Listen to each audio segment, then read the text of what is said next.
In the last video, we looked at parenting and we touched on disciplining, and we noted that God gives fathers the responsibility to discipline their children and that we're to do it in such a way that we don't provoke them to anger. If you want to provoke your children to anger, and I hope you don't, here's how you can do it. Firstly, through excessive discipline. Disciplining them too hard or too often. Also by disproportionate discipline. That is discipline that's way out of scale compared to the offense. Thirdly, by inconsistent discipline. Disciplining them for one thing one day and then ignoring it for days and weeks on end. Fourthly, you do it by prejudice discipline. That means treating one child favorably or unfavorably compared to the others. Fifthly, unexplained discipline. You never actually explain to your children, especially from God's Word, why what they said or did was wrong. Sixthly, unforgiving discipline, so that even when the child says sorry, we keep them under a cloud for months or weeks on end. Then there is imbalanced discipline.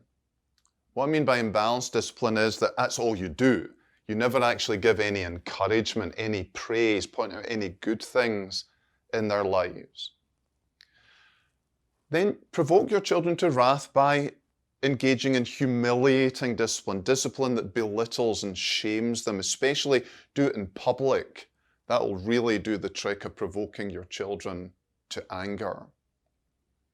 And then you can provoke your children to anger also by bad-tempered discipline when you're terrifyingly out of control in your disciplining of them.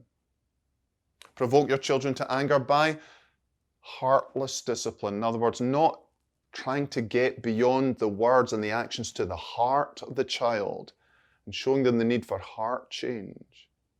Prayerless discipline will provoke them to anger when we don't pray before discipline, in the discipline, or after the discipline. We don't pray for ourselves as we discipline our children. Provoke them to anger with selfish discipline. That is when we're really disciplining them to get our own frustrations out and we take it out on them. Then that discipline is for our own benefit, not for theirs. And then ultimately there's gospel-less discipline when we never point them to Christ and His atonement for forgiveness. You want to provoke your children to wrath? That's how you do it. But I'm sure none of us want to do that. We want to provoke our children to love us and God. Therefore, we do the opposite of all these things in order to achieve that. That means instead of excessive discipline, we discipline when necessary, only when it's vital. We don't discipline for every infraction. God doesn't do that with us, and therefore we shouldn't do that with them. Also, it should be proportionate. It should suit the offense. It should be in scale with what they have done wrong. Be consistent. So that if you're disciplining them for one thing, then make sure you do that consistently. And do it fairly. Don't favor one child above another. Treat children differently. Explain the discipline. Show them, especially from God's Word, why what they did wrong, said wrong, was wrong.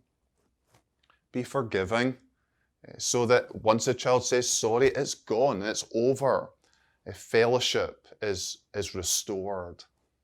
Be balanced so that you actually bring praise and encouragement into their lives as well as admonition and discipline. Do it in a respectful way. Treat them still as a human being and try and do it as privately as you can as well.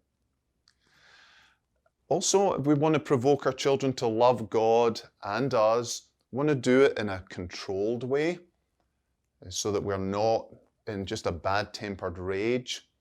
We want to do it prayerfully with them before and after the discipline, but also praying for ourselves throughout it. We want it to be spiritual, so we're focusing on the heart, trying to show them the need for a heart change behind the outward words and behavior. And we're child-centered in our discipline. That means we're doing it for their profit, not ours. We're trying to bring good out of them, not take our rage out on them. And then it's gospel-centered. We're just directing them continually to Christ and His grace for forgiveness and strength to live in a way that glorifies Him. We can discipline like that. We'll provoke our children to love, loving God and ourselves. So, real men discipline their children in a way that provokes to love.